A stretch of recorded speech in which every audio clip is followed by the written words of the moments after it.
Dog Works Radio is sponsored by Alaska Dog Works. Check out their website at alaskadogworks.com. You can support this podcast on patreon.com/firstpawmedia. This episode of the podcast is brought to you by First Paw Coffee Company, specializing in private label premium blend coffee. If you're serious about coffee, you should check it out. First Paw Coffee's passion is high-quality, small-batch roasted coffee. They take the extra time to taste and get everything perfect before they release new blends. They aim to bring you a cup of happiness each time you pour yourself some coffee.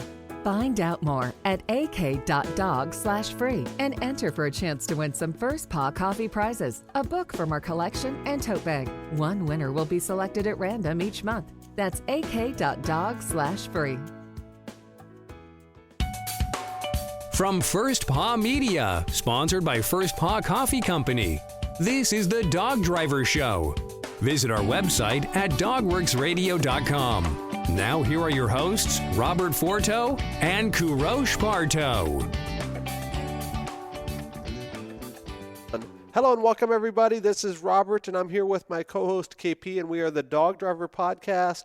And today we have a musher calling in from New York State here in the United States, Roy Smith. What can you tell us about Roy, KP? Roy has been in the sled dog sport for, I believe over 30 years or so, and he has done it all from ski touring all the way to open class competitive racing. I've been following some of his Facebook comments and pictures. They are not usually about sled dogs that much anymore. He's semi-retired, but he's still maintaining a very, very nice line of dogs and a kennel in New York. Roy, welcome to the show, and tell our listeners a little bit about yourself and how you started in sled dog sport. Yeah, hey guys. Well, I started. I saw a couple of races here in New York. You know, back in the late '80s, actually, when we still had, of course, Alpo International up in Paul Smith, New York. We had some big races here, sponsored by Alpo. Everybody knows them. We had Ross Saunderson, you know, Terry Streeper, all the top names. I wasn't really involved with the sled dog sports at that time, but I saw the races, and it intrigued me. Anyway, I went back. I was finishing college, so I went. I wasn't even finished yet, but I came back from Colorado from college. Thought it was something I'd like to get into. So around '91, I got. I was a collegiate skier too, cross country, Nordic skier out in Boulder, Colorado. So I said, I think I could do this. You know, I think I could take some sprint dogs and do some ski joring. So I started with the ski joring. I got a couple of dogs from a local girl here, Heather Husson, who now works for Cornell doing research on sled dogs. She worked with Arlie Reynolds. Anyway, she was a local girl here next to me when I started racing the ski joring dogs. So I was a good skier, and within one season I think I won a silver medal that year, ISDRA silver medal, and a 2-dog. And then the following year, I did 3 dogs. We had 3-dog ski joring, which was, pretty neat, a little, somewhat crazy, but I think we all are. But I got involved with the 3-dog ski joring back then. So around 92 or 93, I decided that I wanted to do a little more than just ski joring. So I bought Bill Cornmuller, who grew up in New York State here, not too far from me. Bill Cornmuller came back from Alaska to finish up his, I don't know what he came back, finish up his house, sale of his house, or he was doing something back here in New York in the very early 90s. It might have been even 89 or 90, but he came back and I bought 6 dogs from him that were open class bred. That was probably 92 I bought those dogs. It might have been 93, but I think it was around 1992 I bought those dogs from Bill Cornmuller. And he, so I was instantly had a competitive 6-dog team right out of the chute. They're all 2-year-olds. And they're, the Gareth Wright, he had mostly Gareth Wright, a little bit Saunderson stuff. That line of dogs, Pluto went back to there. But anyway, I started racing in Pennsylvania Sled Dog Club. We had a very, very big circuit 80s and 90s were quite big. Every weekend you could hit a decent-sized race. Some with a purse, some with a decent purse, some with not. But so the Pennsylvania Sled Dog Club was a big beginning for me. A lot of the Cornell guys used to go. Arlie Reynolds went along with the students.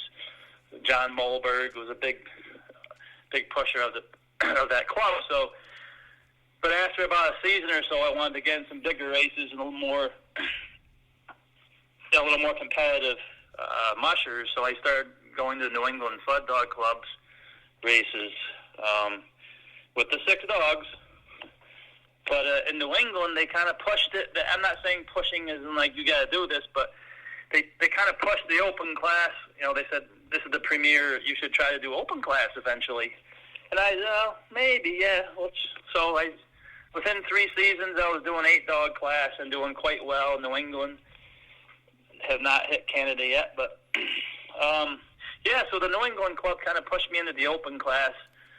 And they had every single race you could hit an open class race. They had an open class event in their races on the weekends, whereas Pennsylvania Sled Dog Club only had up to 8-dog class, which was fine too.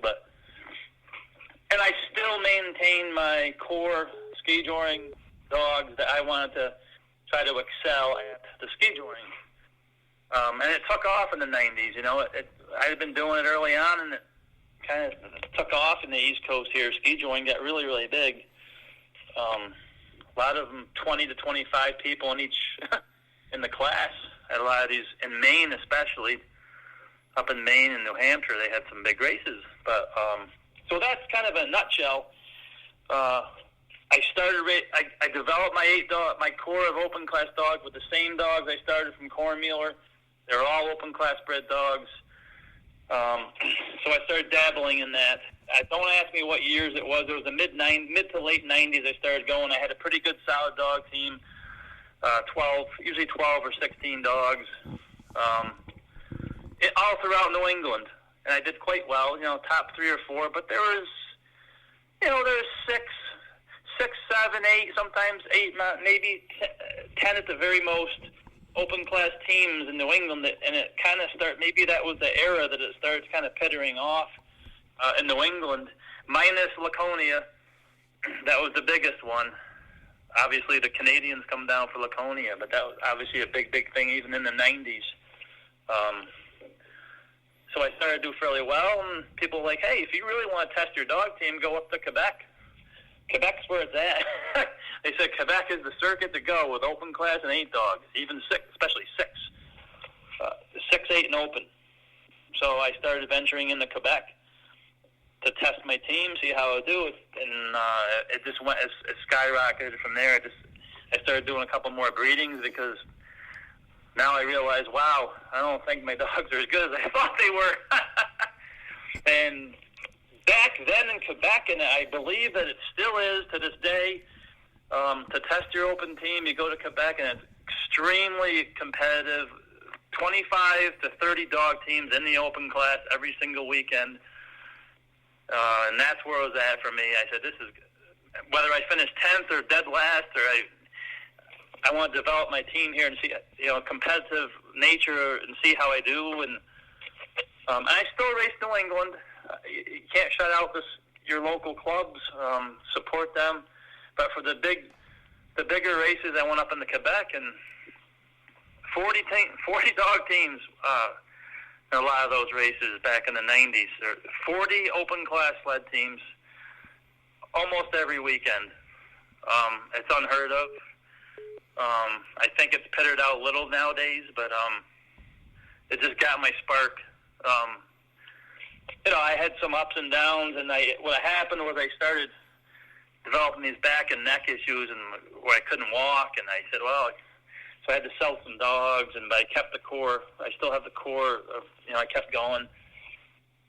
So that's kind of a nutshell how I got started with the dogs, and started with ski joring and went to 6 and 8 and open. Roy, Let me ask you more about the Quebec circuit. We only had a couple of Quebec drivers on our show. A lot of it is because of the language barrier, mainly. So how are those races, or how were those races compared to our local Alaskan or American races that we have in open class? Yeah, I didn't quite get the gist of the question, KP. How were those races organized compared to our races in the United States? The organization is fairly good. It's quite well. They've had this circuit here for a long time, and I never knew when I started that it was it wasn't really a secret, of course, but they kind of like their own little world up there. And I'm not going to say that they didn't want Americans coming up. Of course they did, but you had to kind of have somebody in the know, have a friend or a buddy that knew what was going on to help you with the language barrier. But besides that, the first time I went, I raced eight dog when Luceret, Riel Trammell was running pretty good. Those guys up there, even Annie Mallow's husband, when they were racing open class up there, Annie and her husband, I met them up there, and they were really, really nice. So it helped to have a very well organized, extremely well organized, big purse money, 25, 30,000 every other weekend. But a lot of the, sometimes they're kind of compared to maybe other races in the lower 48 or Alaska, where the trail conditions sometimes, even if they weren't so hot, they would beef it up as you got to come. It's going to be great, And the day before, there was only 3 inches of snow on the ground or something. Other than that, in terms of the organization, it was very good. They got the sponsors, the money. They closed the roads. It was a place to go for the competition. And, most of the time the trails are okay. They use snowmobile trails. The same thing we do, in the lower 48. Maybe you'd have to use a little bit of a snowmobile trail or a lake or something sometimes. And even Quebec, especially Quebec, I guess I would say, New England and Quebec, when I was going up there, the only thing was they had to use some of the trail, a lot of the trail on a lake or across a river or something like that. So later on, when the conditions started to get, I don't know what we call it, global warming or not, but that was an issue. So they had to postpone and cancel a lot of races because they did not have alternative routes. And I don't know what they do right now today, but minus COVID, prior to COVID, the virus here. But 2018, 19, I don't know if they've switched a lot of the races around so they don't have to run on a river. But it was nice if it's cold. But in terms of the organization I thought it was great. We had Martin Dagenet, was another. He's a famous 8-dog racer. His wife, I think, runs the dogs now because he has a horrible back and spine, and he never ventured into the open class too much. But Martin ran a really, really good race up in Saint-Sauveur, Quebec. Super organized. Just like anything else, the organizers are people, some are better than others. But for the most part, at Quebec Circuit, I loved it, and I think it's still. I looked at the schedule, and there was about 7 races this year with open class, with between a $10,000 and $25,000 purse. So I don't know the numbers that they get anymore. I don't know if that's just a changing of the times. If they get 30 dog teams, I bet you they get at least 20. They push the open class up there at a premier event. They make the way the start chute is, everything about every race I've ever been at up there, super spectator friendly, safe for the dogs. The grooming is phenomenal up there. As long as they have snow. If they don't, of course, can't do much about that. But yeah, KP, I thought it was great when I was trying to run every other weekend or something like that. I'm trying to get going every time I say I'm going. Something gives out my back, but I'm trying to actually keep moving this year. I wanted to do Wyoming, and a little longer. The only thing in Quebec about the circuit, the open class especially, they little short, 12, 11 and a half, 12, 13 at the most. You don't have a lot of these 20-milers, like the true open class. When the Streepers came up there, don't quote me on the date, what year it was, I don't remember. When Buddy and Terry came up there and did a circuit and came back, and they traveled with Doug Butler. I think they stayed with Dougie. They did the circuit and said they wouldn't come back because of the head-on passing, and I think for the most part, Quebec circuit has did away with. They found ways to get so we don't have to do head-on passing anymore. And a lot of the head-on passing was half of the trail. You had 8 miles worth of head-on passing. That's a lot for a dog, for a leader. That's actually, that's exactly what I was saying. I actually raced that circuit in limited class, in early 90s when we lived in the United States down south. And that's the first thing in my head, head-on passings. You come around the corner and you have a team blasting towards you. You have to have, I smashed into so many teams and a tangled mess. I mean, Terry Streeper, I saw him tangle with 20-dog team, all because of head-on passing.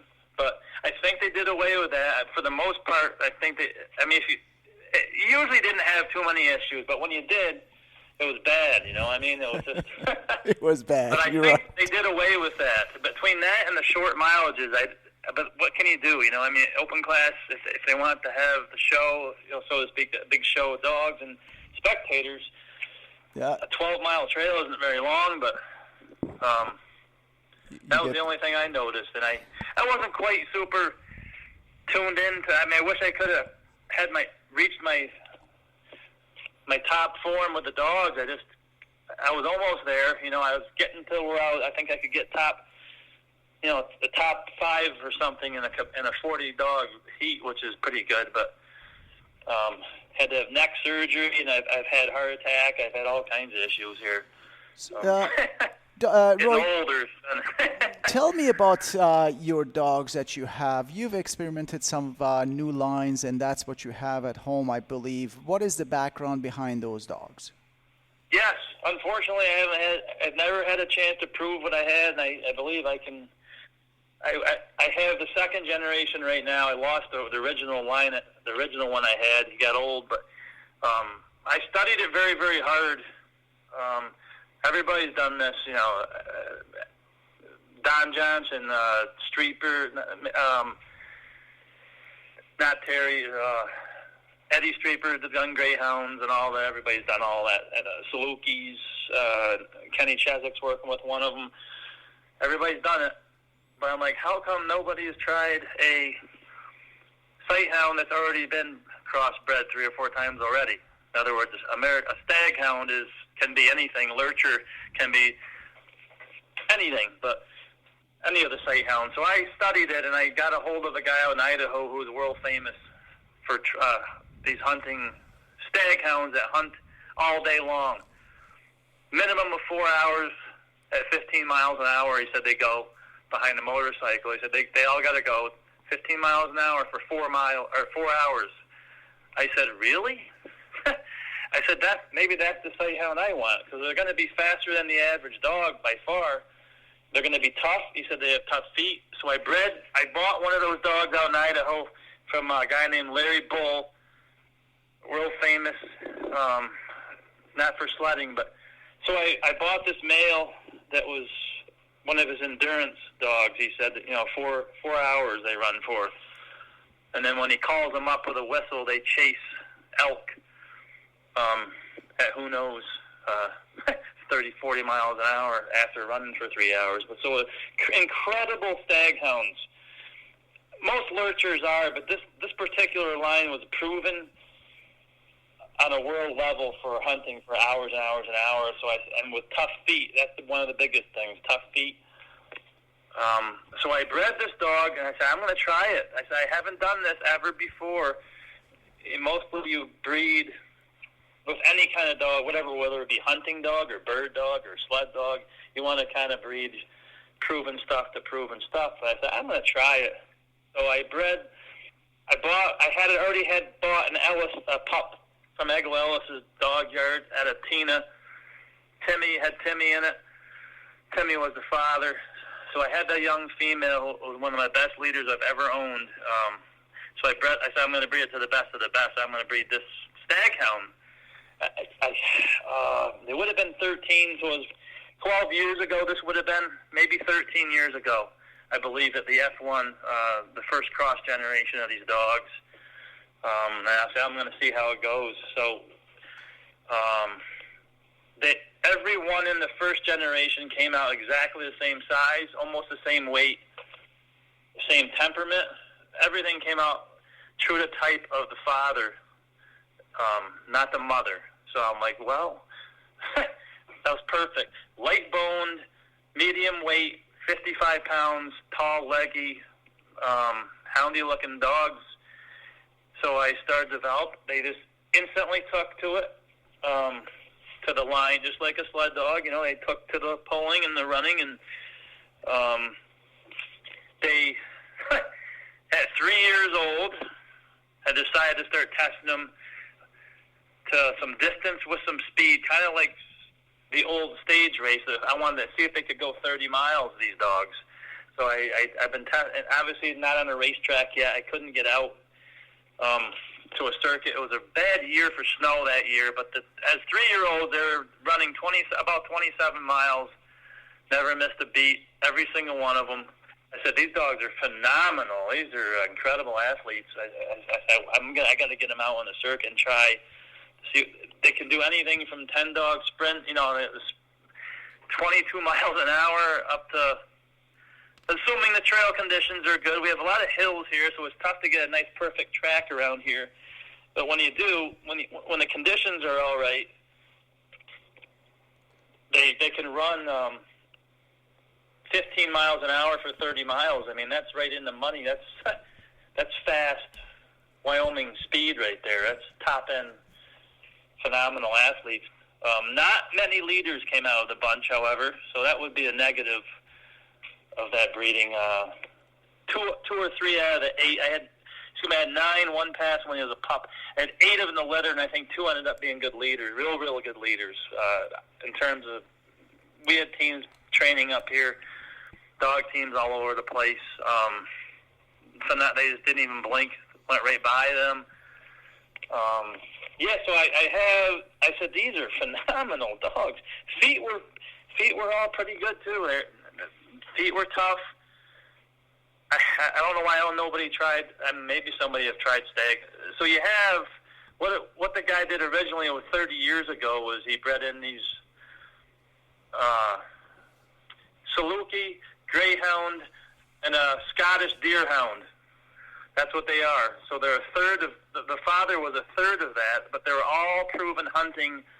They weren't just any old dog. They were all proven generations of hunting endurance, running all day long, 4 or 6 hours at a time kind of dog.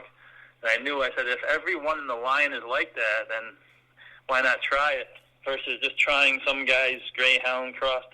Not saying it's, and this was specifically, I didn't want to do any 4-dog sprint. I didn't want that. I wanted a dog that could maintain something for longer, but could also go fast. If I wanted to do an 8-dog race with the same dog, give them a few days, transition, and so that's what I got.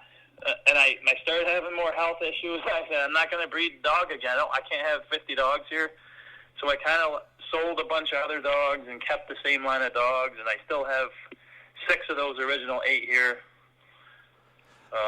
Roy, before we run out of time here, I'm definitely interested in what you're going to answer to my question that I asked all of the guests.